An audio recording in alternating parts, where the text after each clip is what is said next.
Oi, gente, tudo bem com vocês? Eu me chamo Jamile, sou advogada, e nesse vídeo eu vou falar um pouquinho para vocês sobre prescrição intercorrente no direito civil. Eu confesso para vocês que nos últimos tempos têm surgido muitas decisões em processos que eu atuo como advogada, que o juiz faz um despacho genérico, intimando as partes para se manifestar sobre a prescrição intercorrente.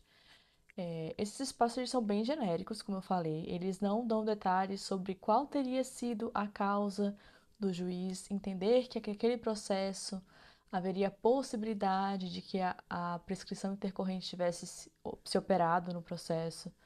E eles dizem mais para que a parte se manifeste e diga sobre essa possibilidade de prescrição intercorrente. Então, nesse vídeo, eu quero fazer um resumo geral sobre o tema, para facilitar a vida dos advogados, dos estagiários, enfim, dos operadores do direito, que talvez tenham se deparado com um despacho como esse, ou que sejam devedores, né, que sejam advogados do devedor numa ação e precisem de esclarecimentos sobre a prescrição intercorrente.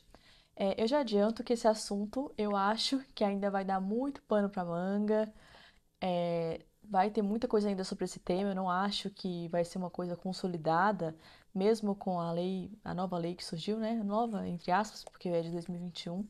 Ainda que com a publicação dessa lei, eu imagino que a jurisprudência ainda vai mudar muito sobre esse tema.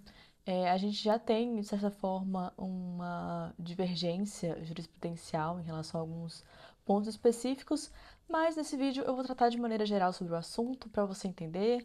Vou falar aqui sobre alguns julgamentos do STJ especificamente. Vou deixar a referência aqui na descrição do vídeo para facilitar quem está precisando fazer uma peça como essa ou que precisa entender sobre o tema. E eu espero que esse vídeo possa ajudar.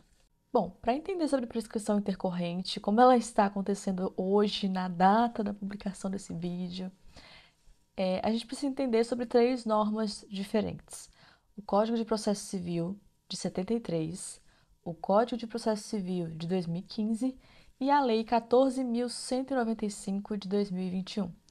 Então, cada uma dessas normas tratou a prescrição intercorrente de uma forma diferente. Então, a gente precisa entender essas três formas de verificação da prescrição intercorrente para que você consiga aplicar ao seu processo, que pode ser um processo que se iniciou na vigência do Código de Processo Civil de 73, na vigência do Código de Processo Civil de 2015 ou na vigência da Lei 14.195 de 2021, e aí ele pode ter aplicações diferentes. Além disso, existem certas regras de transição. Então, ainda que o teu processo tenha iniciado no CPC de 73, a gente pode, né? Será que a lei de 2015, o Código de Processo Civil de 2015 se aplica a esse processo? Será que a lei 14.195 de 2021 se aplica ao seu processo iniciado em 2015 ou iniciado no Código de Processo Civil de 73? Então, fica até o final que eu vou explicar alguns desses pontos aqui no vídeo. A prescrição intercorrente na vigência do Código Civil de 73, né? Para ter uma ideia, então, o Código de 73 ele foi vigente desde a data lá que ele foi considerado vigente, não me recordo agora quantos dias da publicação, até o advento do Código de Processo Civil de 2015, caso exista alguma dúvida a esse respeito.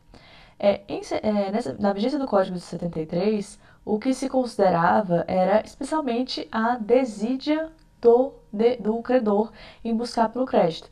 Então, existiam aquelas ações em que o credor deixava de pedir novas pesquisas de endereço ou de pedir novas diligências, buscas de bens, e o processo acabava ficando paralisado, não por uma desídia do Poder Judiciário ou por um acúmulo de trabalho do Judiciário, mas por desídia do próprio credor, que deixava de fazer novos pedidos, novas diligências, de procurar novos meios de ter o crédito satisfeito. Assim, no contexto do Código Civil, no contexto da vigência do Código de Processo Civil, o termo inicial do prazo prescricional, né, da prescrição intercorrente, era o prazo fixado judicialmente pelo juiz, ou, na falta de fixação desse prazo pelo juiz, se usava, por analogia, a Lei das Execuções Fiscais, né? Mais especificamente o artigo 40, parágrafo 2. Então, se contava aí a partir do arquivamento. Nesse caso, era determinado o arquivamento do processo, né? A suspensão, aliás, uma suspensão provisória, né? Um arquivamento provisório. E, a partir daí, o processo ficava suspenso, poderia ficar suspenso por um ano, caso o credor não movimentasse, e a prescrição intercorrente, ela começava a ser contada depois do transcurso desse prazo de um ano do processo suspenso ali no arquivo provisório. Então, aí se iniciava o prazo prescricional, que aí depende de que ação a gente está falando. Tem ações que prescrevem em 3 anos, tem ações que prescrevem em 4 anos, em 5 anos. Então, você deve sempre considerar qual que é o prazo prescricional da ação. Isso normalmente vem disposto no Código Civil, ou você pode encontrar numa lei especial, como é o caso das execuções fiscais, que tem uma lei especial falando sobre o assunto, né, sobre execução fiscal de maneira geral e sobre também o prazo de prescrição intercorrente. Então, a primeira coisa que você deve observar se você estiver analisando a prescrição intercorrente em um processo que a vigência era o Código de Processo Civil de 73 é se houve o arquivamento, né, a suspensão desse processo em algum período. Então, é importante que você observe isso para fazer a contagem do prazo prescricional. Se esse processo ele nunca foi suspenso, paralisado, por desídia do credor, então esse prazo a gente tem aí que, na vigência do Código de Processo Civil de 73, a prescrição intercorrente nunca começou a ser contada, porque não houve o termo inicial. Já o Código de Processo Civil de 2015, ele prevê, né, passou a prever expressamente sobre a ter uma previsão sobre a prescrição intercorrente, mais especificamente nos artigos 921 a 923. Nesse ponto, permaneceu a ideia lá do Código de 73, tanto principalmente por conta do entendimento jurisprudencial. Ainda se tinha a desídia do credor como principal ponto para se considerar a prescrição intercorrente. A gente vai ver lá na frente que isso muda, né, no surgimento da Lei 14.195 de 2021. Esse entendimento começa a mudar. Mas até o CPC de 2015, a gente ainda tinha essa mesma ideia. Então, o CPC de 2015 previa que, quando não fossem localizados os bens do devedor, a execução deveria ser suspensa pelo prazo de um ano e, a partir do momento que essa execução retomasse, se começava a contar o prazo prescricional.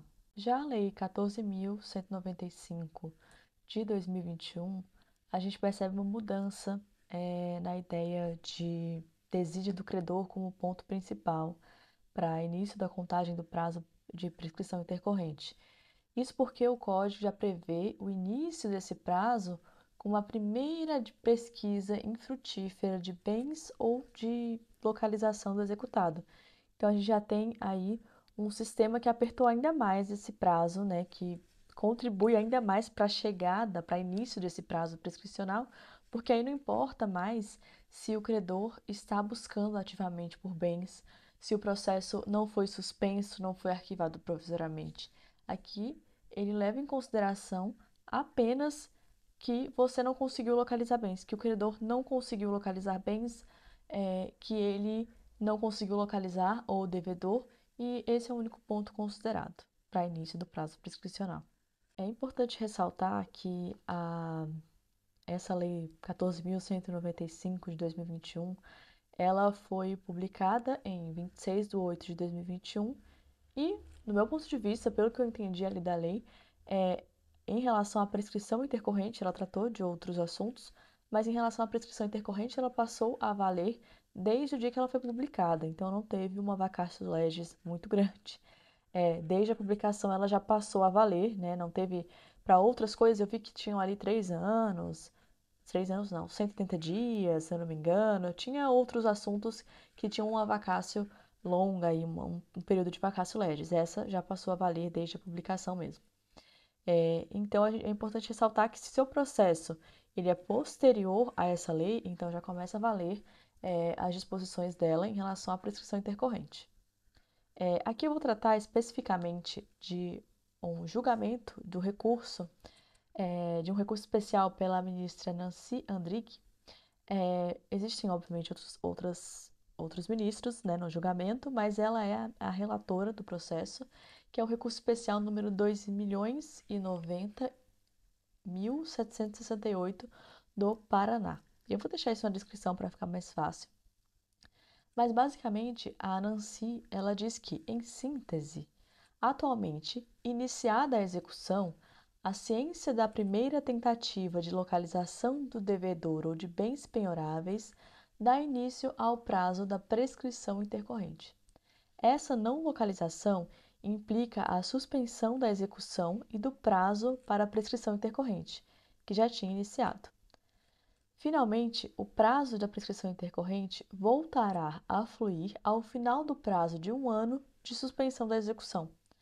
Transcorrido o prazo de prescrição da pretensão de direito material do credor, o juiz, depois de ouvidas as partes, no prazo de 15 dias, poderá de ofício reconhecer a prescrição intercorrente, extinguindo o processo sem ônus para as partes.